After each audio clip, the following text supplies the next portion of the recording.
Wakulima wametakiwa kuwa makini msimu huu wa upanzi na walaghai wa mbolea na mbegu ghushi za mahindi kuepuka hasara walioipata mwaka jana baada ya kulaghaiwa kwa kuuziwa pembejeo hizo katika kaunti ya Kakamega na kukosa kufidiwa na serikali mwaka jana.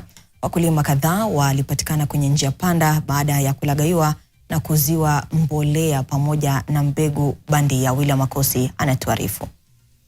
Mwaka jana wakulima kadhaa walipatikana kwenye njia panda baada ya kulaghaiwa kwa kuuziwa mbolea pamoja na mbegu ghushi, ikisababisha hasara ambayo hawakutarajia.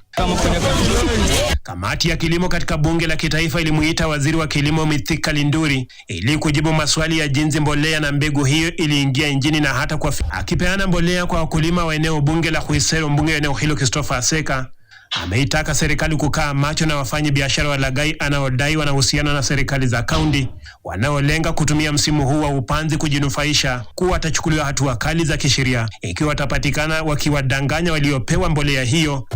Ni ukweli ya kwamba mwaka uliopita tuliweza kupata malalamishi kwa wakulima wengi ya kwamba mbolea ambayo ilikuwa inauzwa katika soko ilikuwa mbaya.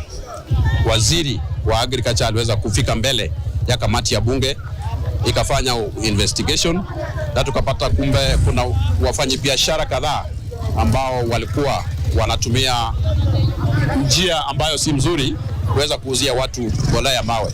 Ameitaka wizara ya kilimo ya kaunti ya Kakamega kutembelea wakulima na kufanyia uchunguzi mchanga wao ili washauriwe ni mbegu na kiasi gani ya mbolea wanayofaa kutumia ili kuimarisha zao lao, so that waweze kusaidia watu wetu, waajiri extension officers wa kutosha, watembee, wawape magari, wawape facilitation, watembee huku ndani kuona kwamba wakulima wanatumia njia bora za ukulima. Zaidi ya wakulima 25,000 wanalengwa kwa ufadhili huo eneo bunge la Khwisero, lengo kuu likiwa kuimarisha zao la mahindi eneo hilo.